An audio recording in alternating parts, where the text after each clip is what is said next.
نلتقي من جديد أيها المبرمجون مع تحسس رقم الباركود، أن الكتاب الذي يعرف الباركود الذي سجل موجود فيه في كشف الكتب. نحن لدينا الآن هذا كشف الكتب، يوجد باركود رقمه 123.111. عندما نعرف كتاب جديد يأخذ هذا الباركود ينبهنا ولا يحفظ هذا الباركود ولا يحفظ هذا الكتاب إلا لتغيير الباركود. لنلاحظ مع بعض أن لدينا هذا 123.111.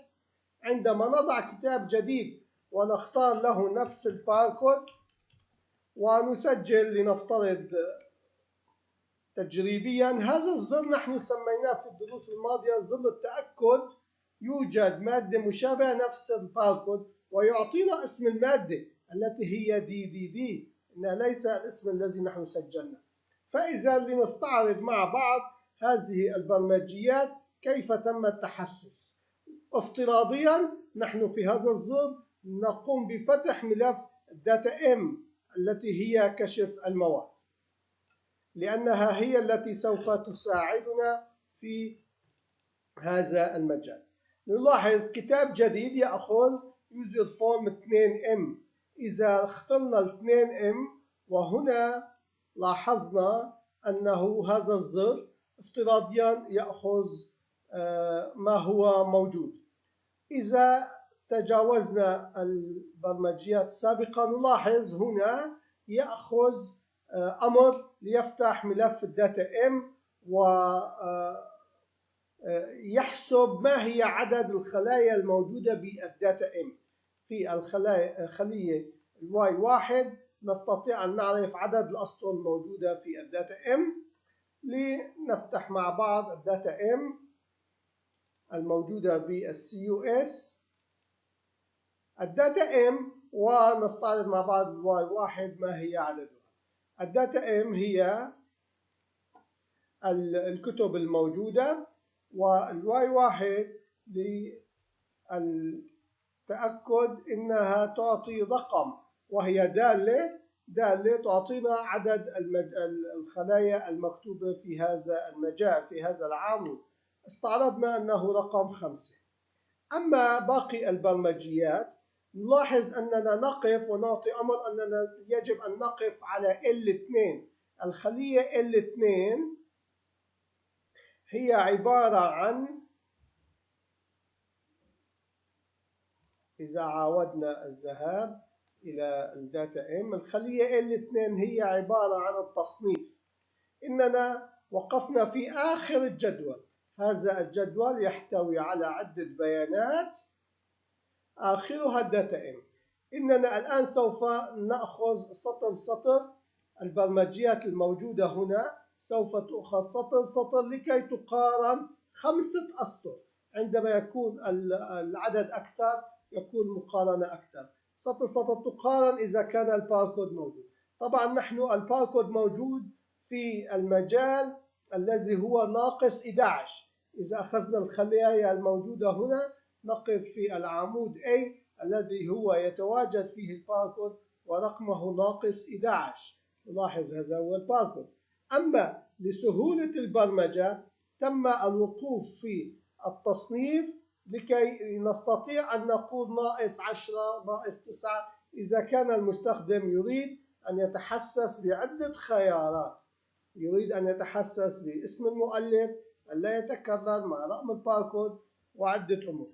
لاحظ أنه لدينا 3 أسطر للإف تم توقيفها لأنها تستخدم في أمور أنه لدينا عدة شروط.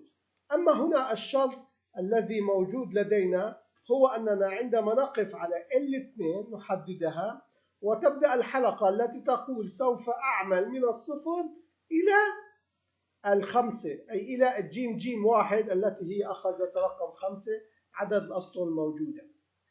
طبعا يوجد عدة أسطر مهمة تعطي هذا الرقم لكننا نستخدم هذه الطريقة.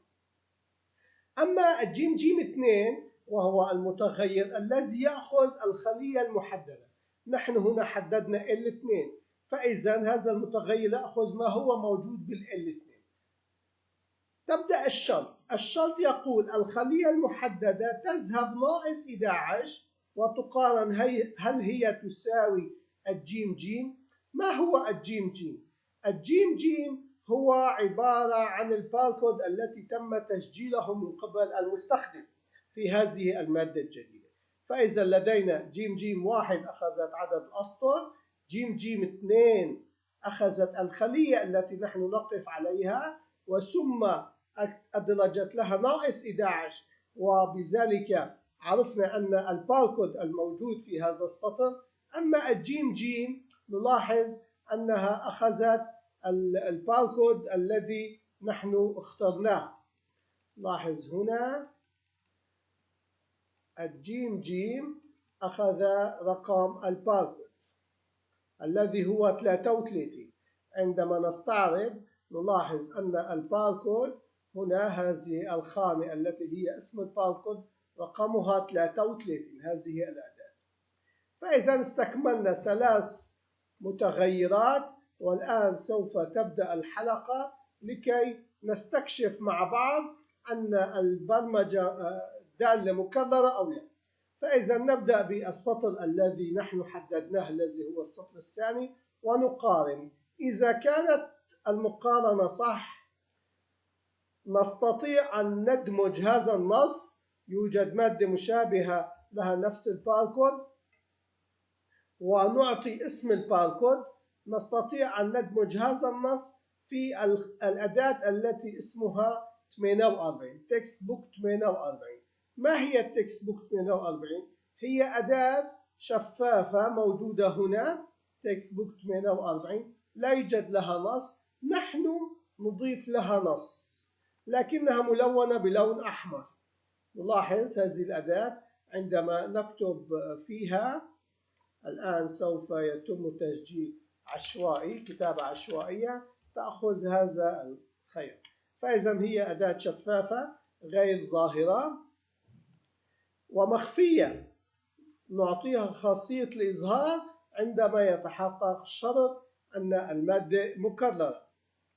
فإذا الآن نحن عندما نستكشف السطر الثاني إذا كان مكرر تتحقق، إذا لم تكن مكررة، إذا كانت مكررة نعطي هذا النص ونربطها مع الاسم الذي نحن نقف عليه.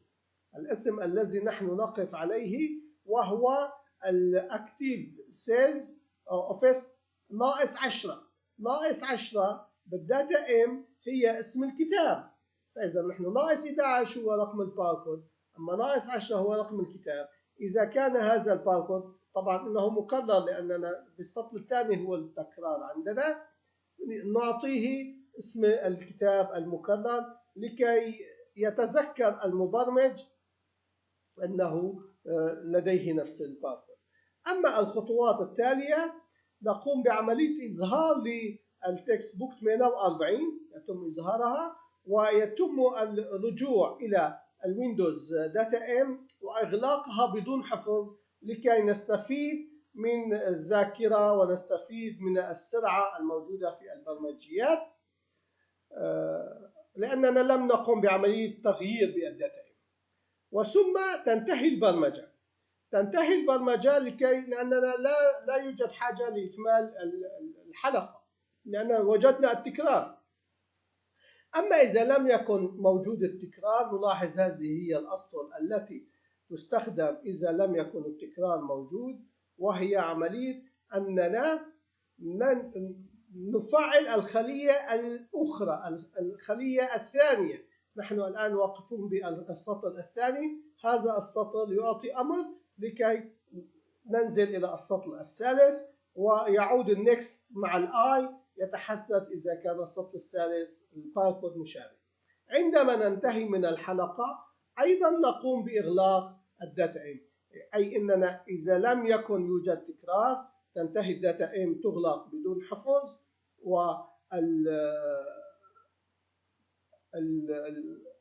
والفون أو الظل الموجود يظهر. هذا الظل الثاني فون 1 visible true خاص بالظل الثاني ويغلق نفسه. هذا الظل الذي نحن نعمل عليه رقمه 5 يغلق نفسه ويتفعل الزر الذي رقمه 7.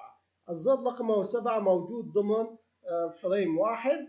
نلاحظ هنا هذا الزر موجود ضمن فريم واحد ورقمه 7. نلتقي غدا إن شاء الله في برمجية جديدة ومفيدة لكم. بأمان.